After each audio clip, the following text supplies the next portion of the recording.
Let's hear it for Stu, everybody. All right, so I have to give you a little bit of credit for this. Yeah, we can overdub it later. Just say I haven't had any crazy stories about. Oh wait, no, I do. I got robbed at gunpoint, mugged. Good for me, but I ain't checking for them. No. it's sleazy real estate guys. but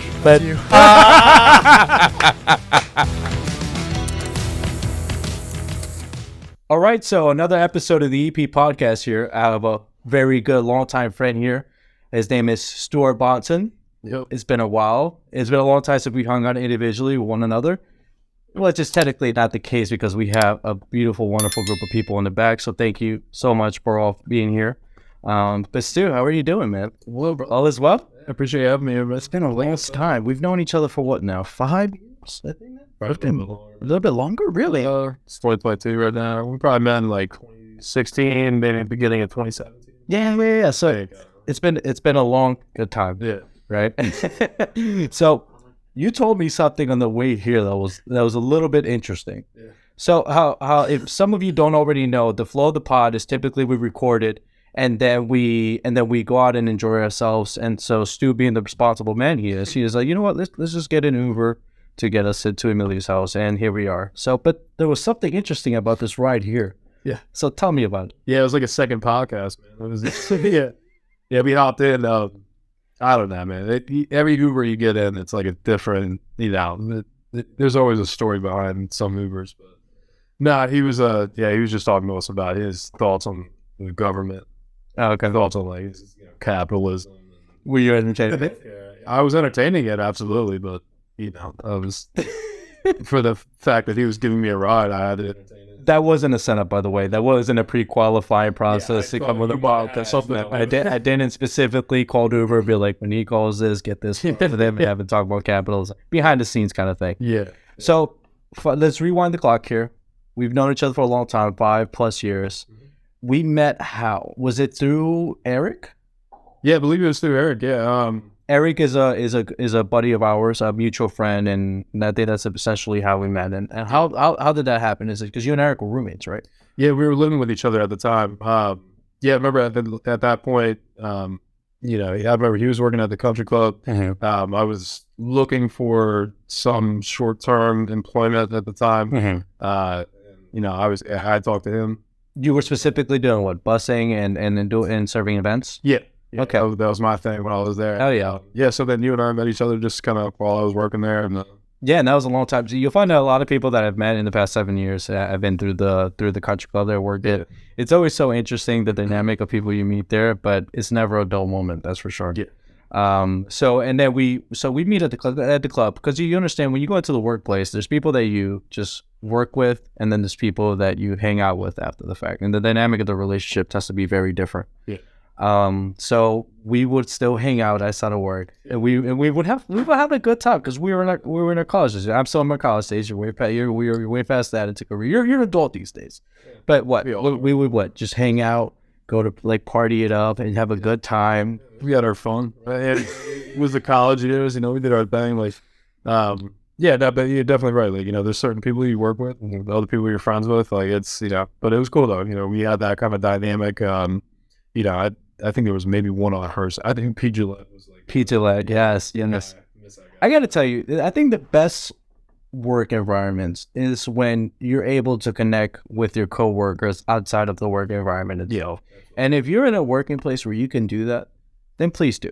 Yeah, because you'll get the best experience out of it. Do you agree? Yeah, absolutely.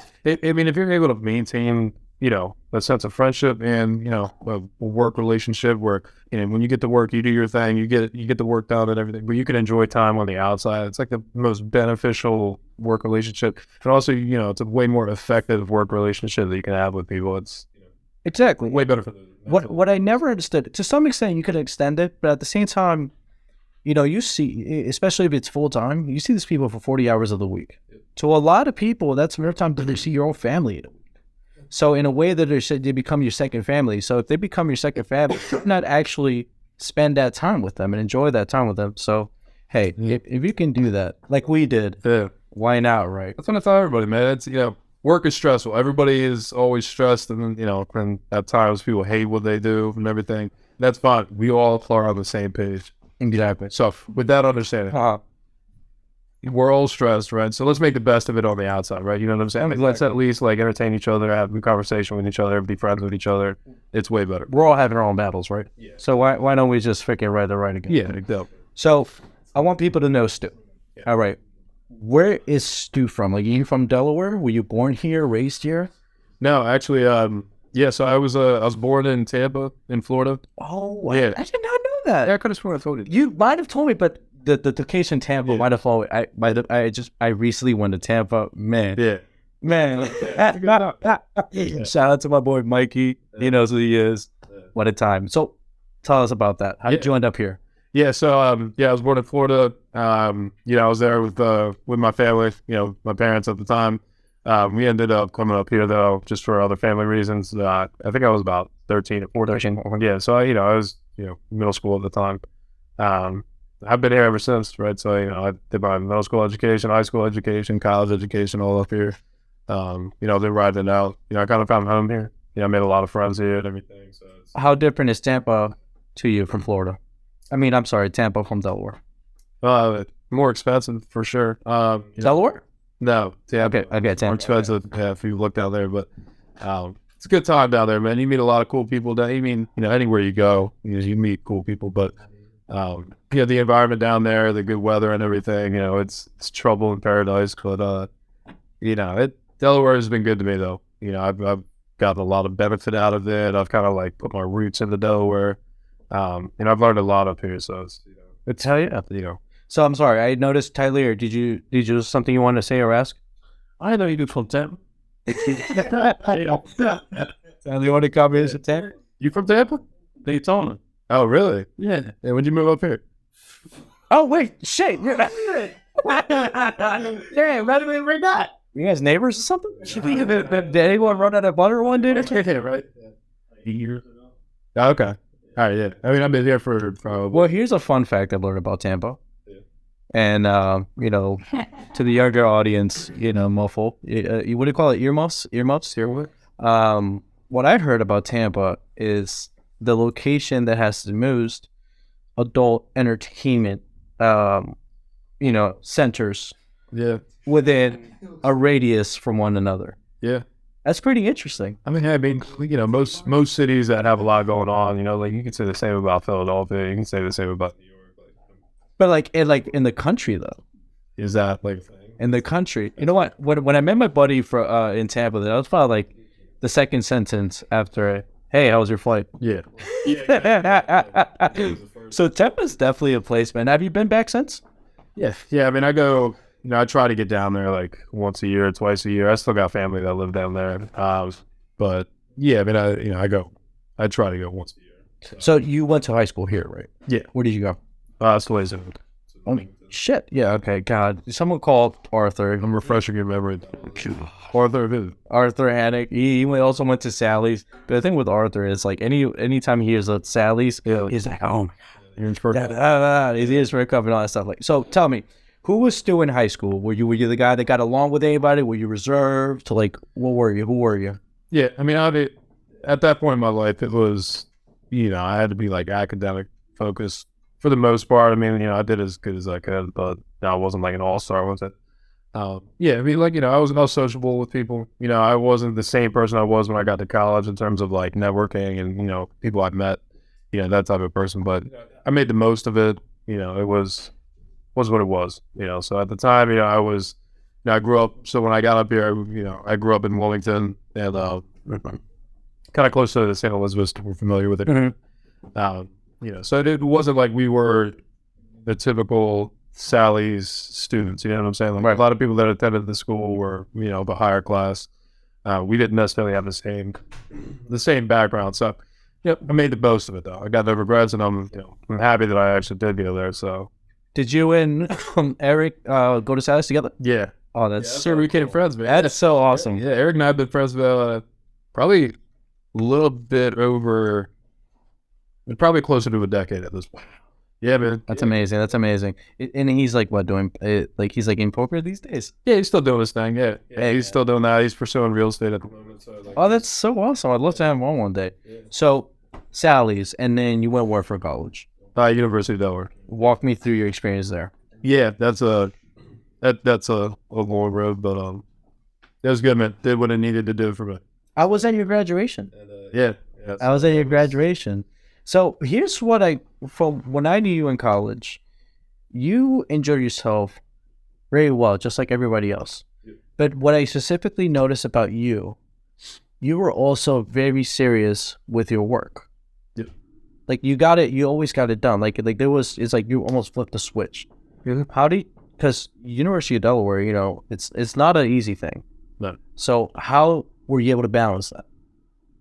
Yeah, I mean, you know, it comes down to, it takes something in you, man. I mean, nothing, you know, college especially, is not easy. But, you know, really nothing worth having in life is easy. You know what I'm saying? So you got to make that personal decision. You know, and I had to make that personal decision at one point, that I wanted it, you know, and it really does come down to how bad do you want it. Yeah, thing. So you were really narrowed down on your why. Yeah, I was really narrowed down on my why. Are you comfortable with sharing your why? Yeah, I mean, relatively. You know, everybody's got their own reasons in life of why they do what they do. You know, me personally, it was for my mom. You know, envisioning myself in a better future.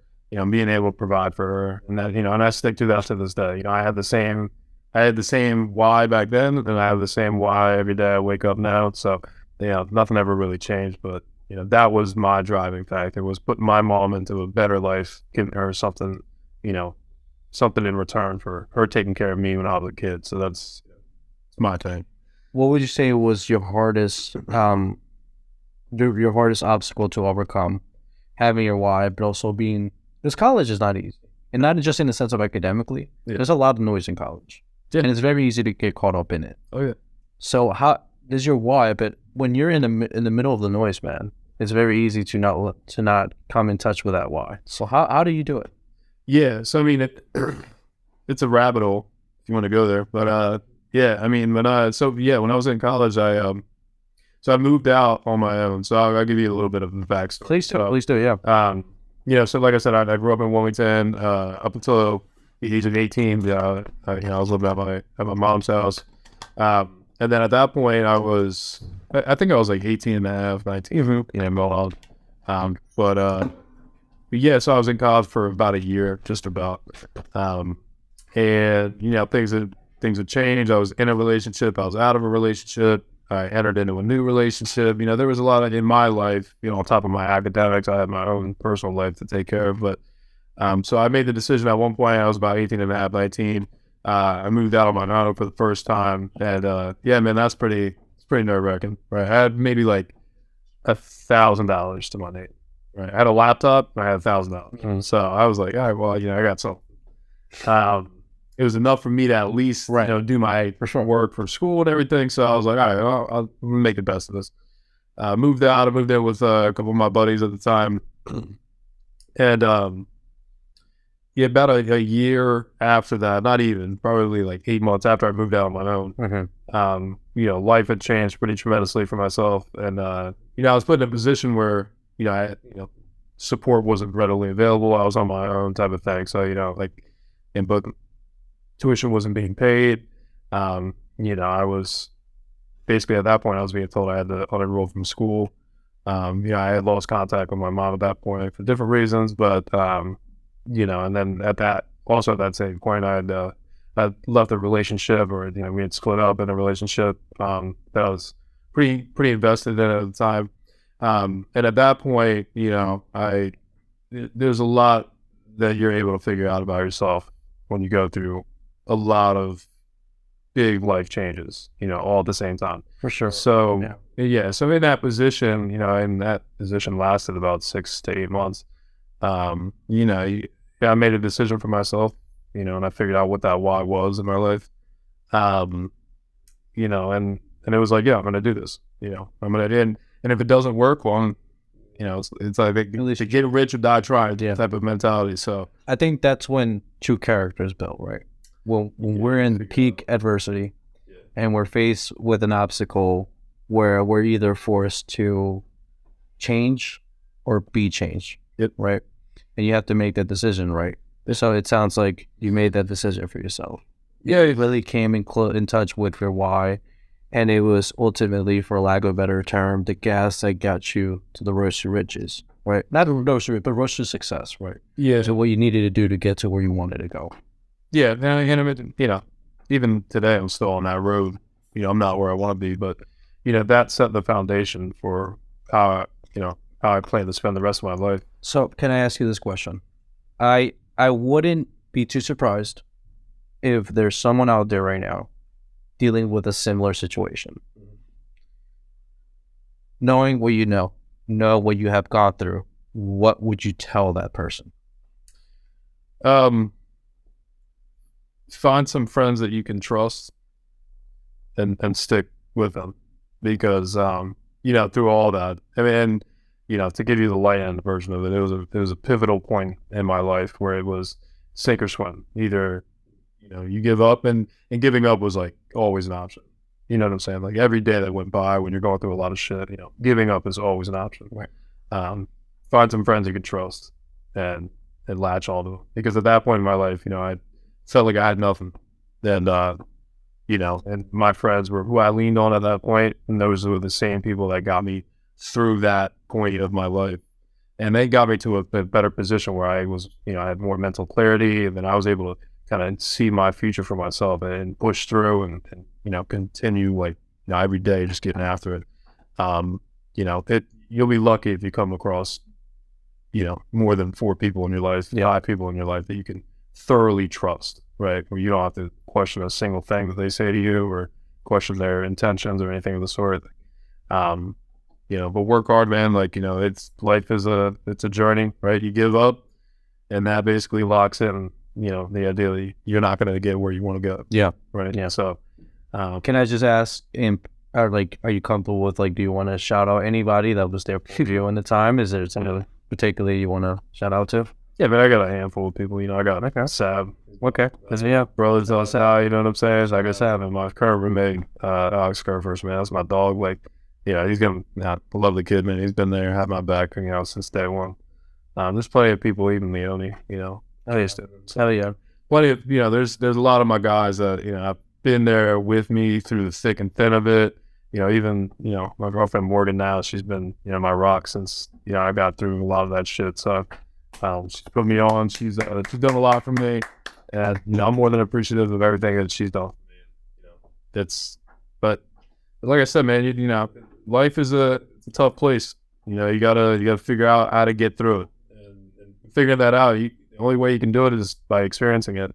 But a lot of people don't have to experience that. But I will say this, and this is something in when you were telling me about the supportive friends you have. yeah, Every time I saw you and Sab, you guys are always in a big group. You guys are always, and I gotta tell you, that's been the most admirable thing I've ever seen. Like, every time I've seen you guys hang out, I always thought to myself, God, I wish I could do that. God, I wish I had that myself. Because you guys, it's like, you guys are always in a group. You guys are always in a group. It's like, you guys are always with each other, enjoying each other, like, and all that stuff like that. I was like, God, that's so cool to see, because there's, you know, the thing with when you come from out of town and you went to a new town, especially once you start getting older, it's harder to get into those groups because they're kind of established at that point. yeah. So you guys are always, when I see you guys out, you guys are always in a big group. How do you build such a big group of friends? And not only, but it doesn't even seem ingenuine. It seems like it's actually true and real. How do you build that? You know, it comes down to your personality. I mean, it's, you know, a lot of it stems from, and I don't know, you know, I've listened to, you know, Jordan Peterson. He speaks on it a lot. Yeah. But no, like the idea of like having an agreeable personality, that's a big one. You know, being able to relate to people on a moment's notice. I mean, that'll get you far in any direction. You know, if you can just immediately, you know, be on the same page with somebody and immediately connect with somebody, it goes a long way. Being supportive of people. You know, you just have to be a genuine person and be supportive. You know, and it's tough. You know, there's always reasons to see the negative in people, but you gotta sideline that. You always gotta see the good in people. You know, but if you're able to do that, though, you start building more friendships. You start, you know, connecting with more people. People start enjoying your presence more. Yeah. You know, but you know, at the end of the day, though, like, you know, when we get to like 30, 40 years old, you're not going to have that same group of people in your life. Right. You know what I'm saying? Like, you might have a big group of friends now, but those won't be the same friends that you have 30, 40. It begins to filter down after high school. Yep. Well, typically. Yeah, because the friends you had in high school are the same friends you have in college, and the friends you have in college are the same friends that you have after that. Yeah. It's kind of crazy. You can only, like I said, you can only trust so many people in life. And I'm not saying that, you know, everybody's not trustworthy, but there's only so many people that you really can lean on and rely on and everything. But those are the people you need to ride with in life. So when you figure out who those are, stick to it. Yeah, for sure. So let's talk about Stu post college. Yeah. Stu, you were in the accounting field and while you were going through college, and now you've become a CPA. Yep. So walk us through that journey, because that's no easy task. No, man, it was like one of the most annoying things I've had to do. Take us that from beginning to end. Look, I don't wake up. You know, sometimes I wake up and I'm really in the mood for a steak. Sometimes I'm really in the mood to just go out and enjoy myself. Yeah. But how did you wake up and all of a sudden decide you're gonna go into accounting? Because that's just not something I picture a lot of people in any hard doing. Yeah. Right. Yeah. So when I got into college, I actually started college with a biochemistry degree. Okay. Oh shit! I'm sorry.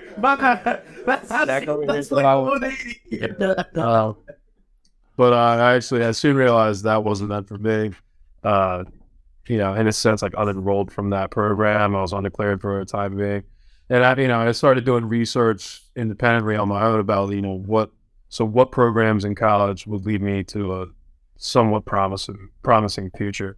I came about accounting. You know, at the time I thought accounting was like math, and I was like, well, not that I love math. Nobody loves math, but I was like, I'm kind of good at it. I was like, well, you know, I might be able to do this. And so, you know, I did research on, okay, well, if I do accounting, like, then what does my career look like after that? And I was like 18, 19 at that point, you know, just a few months. And, you know, and so I found accounting, and I was like, all right, well, you know, that'll be my path. You know, and so I figured out, okay, well, then what classes do I need to take? And I outlined everything. And then, you know, then I figured out about, like, okay, well, then I got to take the CPA after I graduate.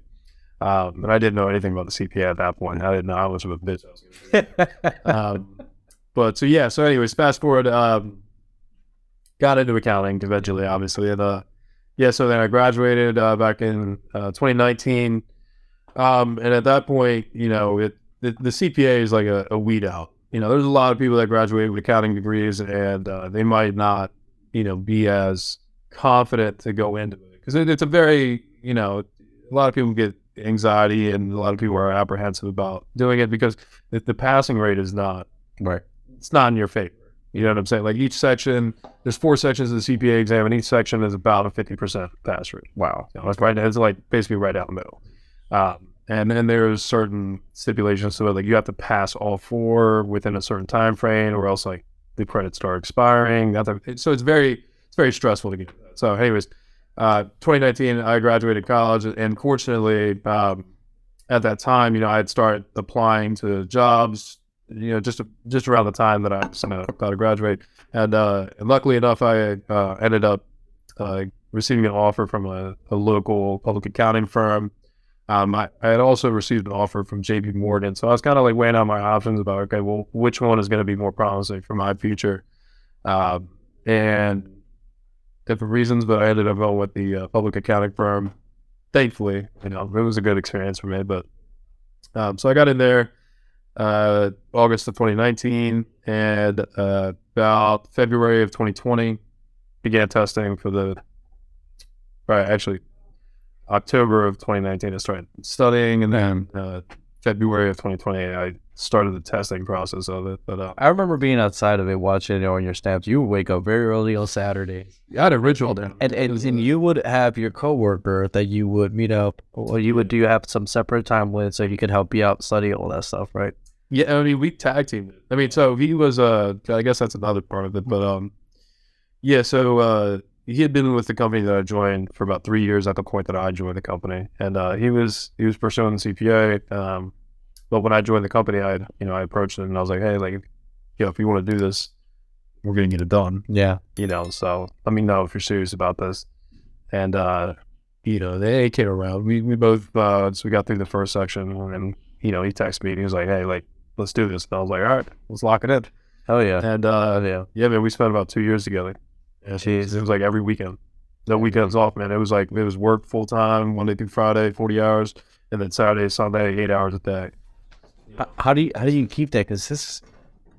How do you keep that consistency? How do you do it? Just waking up every day thinking about the why, The why. It goes back to the why at the end of the day. Yeah, man, figuring out your why is like the biggest thing in life. I mean, that'll be what pushes you every time you want to give up. That'll be the exact thing that pushes you to keep going. So it's pretty important to figure that out. Oh, was that? Oh, look, our buddy Tristan showed up. Yeah, So 30 minutes later. yeah, so we get to call him out during the podcast. It feels late. Real quick though, I just want to know who got the CPA first. You or your friend? You got it at the same time. Oh shit! Oh shit! There wasn't any rival. There wasn't any rivalry. Like who Yeah. had it first? Yeah. No. I mean, like I said, like, so, obviously, you have to take it in some type of sequence, right? And there's four parts of it. Every part's different. So, and I love the guy. I got the most amount of respect for the guy. Hell yeah! Like he's a little bit older than me, but at the time, he had he gone back and forth. Like I said, a very challenging exam, very challenging to pass. But I think he might have been 7 attempts in. Look at this guy over here. God, I wish he had a behind the scenes camera. What's going on, chap? We got Tristan in the background. Just watch your step. Just skip through real quick. Man, you looking like you're about to be in a 50 Cent music video, bro. But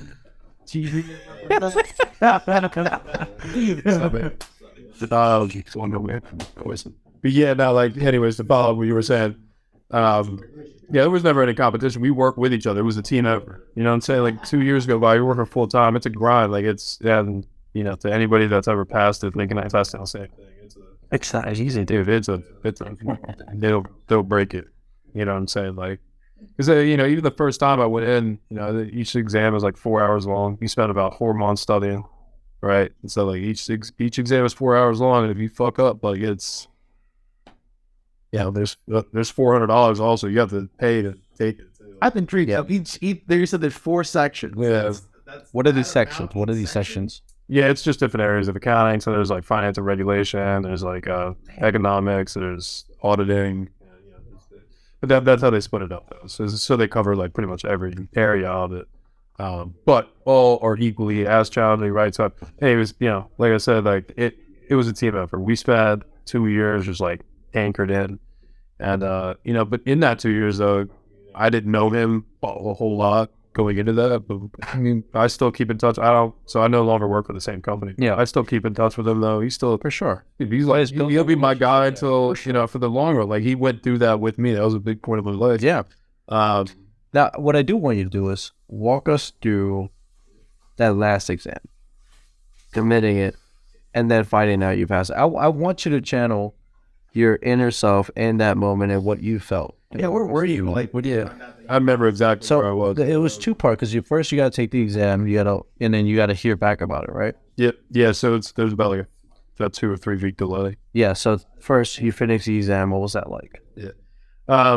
So each one that you take, right, like equally makes you want to give up because you walk out and you're like, I fucked that up.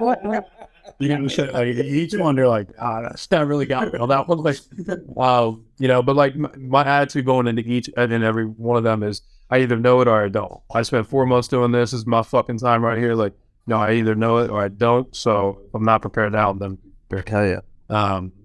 So there's a lot of you have to have a lot of confidence going into it, and it breaks you down. Even doesn't matter how much confidence you have, it breaks you down. So your confidence was very low when you walked out of that last. Every single one. Yeah. Oh man, it is. Okay. So that was then fast wind the clock to 2 weeks later, 3 weeks later. When you say was this through email? That you got the notification through letter or what was? No, so pretty much. So there's like windows, and they'll announce when the grades are being released. Okay. So I'm sure as most people do, I was at the bar. I was expected to receive the grade. And so, I was getting a few beers in me because I was like, all right, well, win or lose, I'm going to be drunk. So, that's how you celebrate. so now actually, I had a girlfriend of mine, not, just a friend of mine from college to text me. She was also testing the CPA at the time. And then those texts are the worst. I was like, hey, did you see your brave? And I was like, dude, I'm already anxious as so, but I was like, no, I haven't. Like, I'll check it in a little bit. But I remember I was at my house. I was with Lorenzo. Hell yes, and I had And Curve was with me, but he showed up like 20 minutes after the fact. But yeah, no, I remember I popped it open and I like just didn't say anything. I'm just kind of like taking a second, just understanding like, holy shit, because like I said, 2 years, and on top of the 4 years of college, but 2 years went by, and it was a pretty surreal moment where I was like, this is over. But I just looked at him and I was like, yeah, man, I did it. Like, I've been busting my ass to do this, and I did it. And so then Curve got him afterward. hell yeah. I called him and I was like, hey, where are you right now? And he's like, I'm on my way home. What's up? And I was like, nothing. I just wanted to see where you're at. And then he got home and I like, solid. I was, and then, he was super happy for me and everything. And then the rest of that was a blur. Yeah. Right back out. Yeah. Yeah, man, it was the most surreal moment of that process was, like I said, the why. I went over to my mom's house a week after that. I got flowers for her and everything, and she understood what I was doing. She wasn't all that hip to like what the CPA exam was or how much like effort went really into that. I mean, on average, like each part of it takes like 300 hours or something like that. Yeah, 400 hours. Right, so it's like pretty relentless, but yeah. But she didn't have like the best idea as to what went into it. But I went over to her house like a week later, and that was like when it all sank in. It was just telling her like, yeah, well, like it's over. Like the college, the CPA, like it's all done. That broke me down, and that was a pretty big moment in my life. How does Stu feel that? Looking back on all the challenges and everything you went through, the tough times, the long mornings, the late nights. I mean, what was going through your head? Yeah, I mean, at that moment, yeah, I saved it. I got in my car afterward and I broke down. I broke down and I was like, I was having a hard time breathing. I was so broken down because like, for 6 years of your life, wake up every morning and like, that's the why. You know what I'm saying? That's why you did it. And then it all kind of came to fruition, and it was all over. So that was a pretty notable moment in the whole process. But man, I'll tell you what, like that made it all worthwhile. That moment, you didn't need to pay me anything. You didn't need to do anything for me. That feeling alone was what made it worth it. So it was that was awesome. I mean, that was like the best feeling I've had in my life. Now, as emotional as I was at that point, it was nothing but like just like happiness in my right with what I was feeling. So, but yeah, man, that was awesome. Cheers to you, man. You deserve every little bit of it. So, now that you've overcame all of the challenges, the hard times, tribulations, and that a little bit, walk us through what life is like now. What are you doing these days? Yeah, so so I work with a company in Philadelphia right now. It's a consulting firm. I just started working there back in May of this year. But it's real diverse. Like it's not like the same thing every day. Like you have your hands in every different industry, and your hands in all different types of work. But a lot of what I'm doing right now is just different companies acquiring different companies. So we have to do all the accounting for that, making sure that everything is translating over, during the acquisition of it correctly. But my day to day at this point, like, I work from home pretty much full time. So what's that like? What's that like? What time of the day? Yeah, I mean, like kind of like it. What I've noticed is from your days in college to where you are now, there's this one thing that really stood out to me. And because what you typically do is when you got your puppy, you would always post pictures of your puppy like cuddled up in bed, when meanwhile, I wish I was you. But here's the other thing I noticed: as you went through over time, I kept seeing monitors get added up. There's never, Well, what's up with there's that? never enough. It makes it easier on me, man. It's, like this, the more you're able to see without having to like shuffle through 100 different pages, like the better, and the more efficient you'll be. And and that's kind of how I look at it too. Is if I can perfect my work routine from home, if I can perfect my performance, my efficiency, my accuracy, all of that, like, the better I'll shape out in the long run. And so that's what I'm trying to develop now. Yeah, what I'm trying to establish now. And if that takes 6 monitors, that takes 6 monitors. If anybody was wondering what to give Stu for Christmas, Yeah. give him another monitor. So you work from home these days. What's that like? Walk me through a day Yeah. for Stu. I mean, dude, it's really consistent, and especially if you're You wake up and what do you do? And that's on your brush routine. So, but, I mean, so I wake up about 6 a.m., 6:30 a.m. Shower, brush my Right. small breakfast, coffee in the morning. I got myself on a pretty strict routine, and a routine that allows me to perform at a certain level and to last till a certain time of the day. Like when you get into when you get into your career, you got to understand how many hours of the day can you work effectively. Because that understanding that is what's going to get you the furthest. So if you perform at high levels, from 9 to 2 p.m. right, you better make sure that you get the best work out of 9 to 2 p.m. Oh yeah. But you need to stick to that though. If you perform at 1 to 5 p.m., stick to that. You need to get good hours in from 1 to 5 p.m. So, I wake up, I do my thing, but I'm on a pretty consistent routine though. Like, 8 o'clock, I'm sitting down and I'm like getting after it, up until like 5:30, on occasion, I'm after it. But like, there's a really effective hours of my day, but a lot of the times, like I'm on calls pretty frequently throughout the day, every single day, pretty much. I'm talking to clients, I'm talking to coworkers. Do you prefer to be in office or home? Why is that? Yeah, as like mundane as it is, like it's convenient. Like, so I live in Delaware right now, so I'm in Newark. So my office is in Philadelphia, right? So the commute alone would remove 2 hours from my Right. You know what I'm saying? So So that adds up over time. it does. Yeah, and it's it's just one of those things where it's like, well, I could do more if I didn't have to commute 2 hours. Like, so yeah, I definitely enjoy it. And it's more beneficial to the work-life balance and to the, like I said, the productivity and the output that you're able to give. So when you're done with work, what's Stu afterwards? Relaxing, dude. Like like I said, look, those 6-7 years beat my ass. We're still recovering. Yeah, I'm in like retirement. That was enough. So I'm enjoying my, I'm full relaxed for the time being. I'm right now. I'm living with my buddies right now. So come this June, I'll be moving out.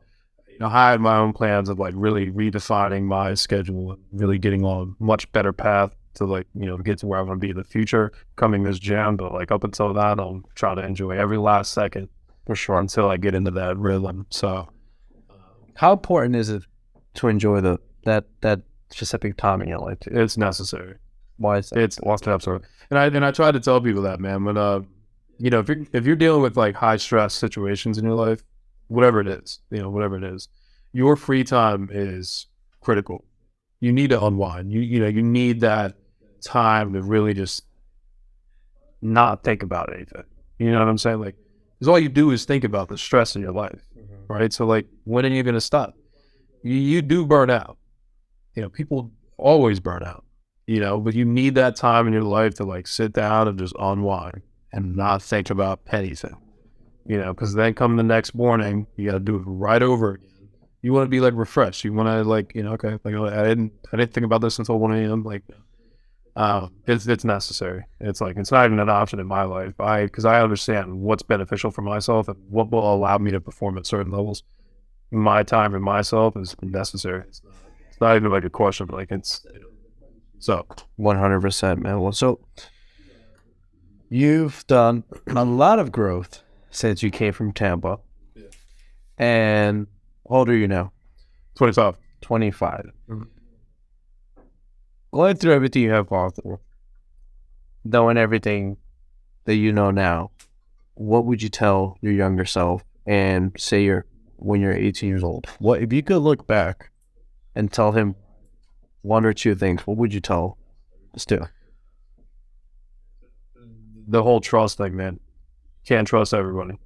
You know, you can be friends with everybody. You know, you can be moderate friends with everybody. You can't just you can't trust everybody. You know, not only have the, you know, just the academics and my own personal life gotten in the way, but man, I've had a lot of people come into my life and gain my trust and then betray my trust. And it never hurts any less.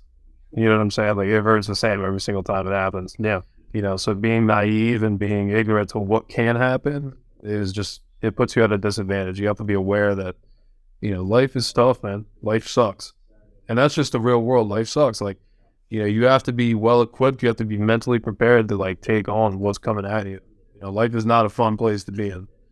You know, as much as everybody wants to convince you that it is, it's not. You know, so the more mentally prepared you are, the better off you'll be in the long run. And that's a guarantee. That's not my opinion. That's just how it is. Right. You know, so you know, that would be first off. And the second one, man, is just, you know, you gotta, I feel like I'm fucking old saying it, but you gotta enjoy the ride. You know, there's a lot of lessons along the road, you know, that nobody can ever tell you. Nobody will ever tell you what lessons there are to learn in life. You have to experience them for yourself. You know, but you gotta, you know, kind of sit back and like not take life as seriously sometimes, and kind of just understand, like, all right, I'm doing this, like I'm on a good road right now. Like, you know, take some of the weight off your shoulders. Like, don't keep putting pressure on yourself, because they'll put you in a worse mental space. You know, worse off than you need to be. You know, so there's a lot of things. There's a lot of lessons in life that I wish, you know, in hindsight, that I could have realized at the time. But yeah, I am where I am right now. I'm like, you know, relatively speaking, I'm happy. You know, I'm doing, you know, my thing, and, you know, I live a happy life. I love my friends and my girlfriend. She's awesome. Like, you know, I'm doing my thing, and that's all you can ask for out of life. So when you go through college and when you go through all that, it's very easy to see what's at end and what to work towards and where the growth will come out of. Where is Stu's future growth coming from? What is Stu aiming for next? Depends, man. There's a lot of different opportunities, and there's a lot of different paths. I mean, you know, going forward, I can try to get on. I mean, right now, you know, I'm in the development stage. You know, I'm still learning, man. I love what I do, and I feel like I know a lot, but I got a lot to learn. You know, you never know enough, especially in accounting. But yeah, man, I don't know. Like, going in my 30s, like, you know, really honing in on like not even in my 30s. I'm talking like, sorry, next year. Like, yeah, really honing in on my finances, and like I said, like really redefining where I want to be the next year after that, 2 years after that. Like, you know, time will tell, right? You know what I'm saying? Like, I can't tell you with confidence where I'm going to be in 2 years. Yeah. You know, it's well, it's a journey. You got to figure out as it goes on. So learning. So yeah. Wow, Stu, man, this is, you know, I remember a couple years ago we sat down at a local bar. You know, we sat down, we got to know each other a little bit more in depth. The conversations that we can't really have when we're out in party scenes and stuff like that. You know, you don't bring up your why while you're shotgunning a netty, like, you know. So, you know, I remember having the conversation 2 years ago. The things you told me you wanted to do and were aspiring to make. Congratulations to you, man. Thank you. Congratulations to you. You stuck to it, and now you're seeing the light of it. Yeah. So you deserve every little bit of it, man. And as you said, you know, enjoy it. Yeah. Thank you, man. Because, dude, you just see the genuineness out of you. So it's really cool to see that, and I'm sure your mom is very proud of you. Yeah. And good for you, man. If there's one thing I can say, man, is because, you know, I've talked to a lot of people that, you know, are always that are like confused on, you know, kind of what the next step is in their life. You know, what, you know, and even just asking for like, just not even advice, but like, what do I think? You know, like, just coming from a friend. But it's like, life is gonna go. Yeah. You know, 5 years from now, we'll be 5 years from now. Yeah. Okay. So we're all gonna be 30 years old at one point. Where do you want to be at 30 years old? For sure. You know, do you want to do what you said you were going to do? Or do you want to be 30 years old saying, oh, that'd be nice if I just did it? Do it now. Don't waste time and get ahead of it. Like, there's a lot of anxiety, obviously, behind making these big life decisions. There will always be that anxiety. But where do you want to be 5 years from now? Do you want to be at the end of that 5 years saying, I'm fucking happy I did it? Or do you want to be at the end of that 5 years saying, I still got to start tomorrow? Just do it. Like, do it tomorrow. Stop fucking around. Do it tomorrow. Like, you know. Which reminds me of, you told me that there's a specific source where you gain a lot of your motivation, like partially outside of your why. Yeah. He goes by what? E.T. Yeah, Eric Tom. The hip hop preacher is what he calls himself. There's something like that. How, like, what is your connection to that? Yeah, man. So I guess to rewind to where we were, when I said I looked up before, where accounting would take me in my path, into college with the classes and then the CPA. When I was in high school, a teacher actually showed me ET. Never knew about it. Never knew nothing. It was you gotta want it as bad as you want to breathe. Yeah, classic. How bad? Classic. When he showed it to me, man, I didn't think anything of it. I was in high school. Mm-hmm. When I was 18, 19, I think when everything started like kind of going down in my life, all that chaos that happened. Yeah, I was listening to those videos, man, and I just felt like I related to it more and more. The more shit that I fucking went through, the more I related to it. And obviously, with his videos, like there's a positive, message behind it. It's like, get up off your ass. Like, this isn't the end of the road. This shit happens, get up. And that did a lot for me, man. I mean, that changed my life. And I honestly attribute a lot of the motivation, the success that I've personally experienced. I attribute a lot of it just to the message that he delivered through those videos. Very, very inspirational and motivational person like that. But so that was like I was 19. I still listen to those videos. Dude, I love them. Like, at this point, like it's just become a part of my release. Like, because everybody like gets down and everybody kind of feels lazy and unmotivated. That guy whips my ass. Hell yeah. Like get up. What are you doing? So, all right. The last thing I want to ask you, how important is it for you to have that rock by your side? Just We're talking about that. Especially. Yeah.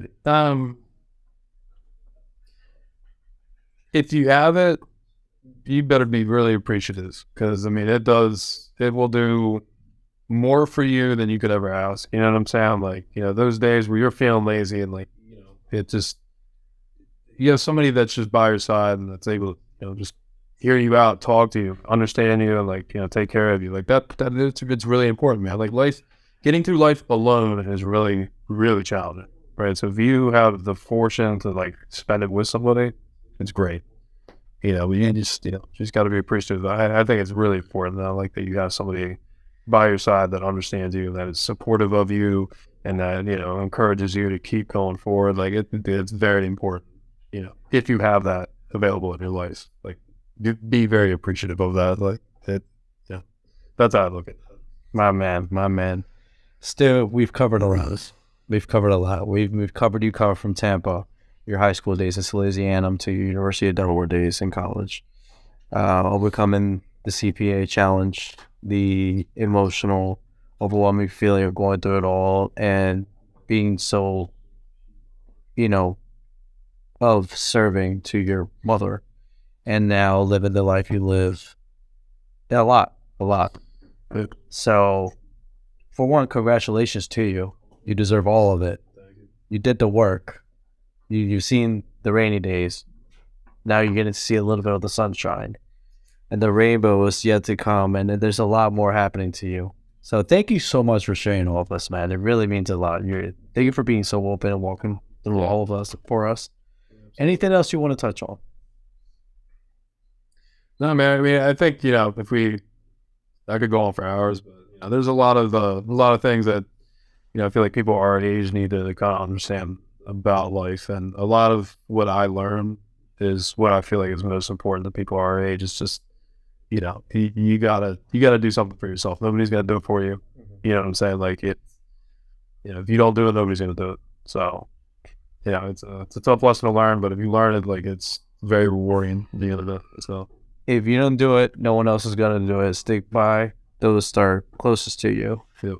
Find your rock as soon as possible, and best understand your why. Ladies and gentlemen, this has been an amazing episode of the EP podcast with my buddy Stu. Thank you so much. I hope to see you again. We'll have to continue this again one other time. So thank you so much, Stu. Thank you so much. Can we clap it up for Stu one time? yeah, we all done it. Good man. All right, guys. Thank you so much for watching this episode of the EP podcast. If you enjoyed what you saw today and heard Stu's beautiful story, please subscribe, like, comment, and share with your friends, because we all go through hard times in life, and we all need that guiding light for us at some point. So please do. Thank you again, Stu. Thank you, brother. It's been a great time. EP podcast. We're out.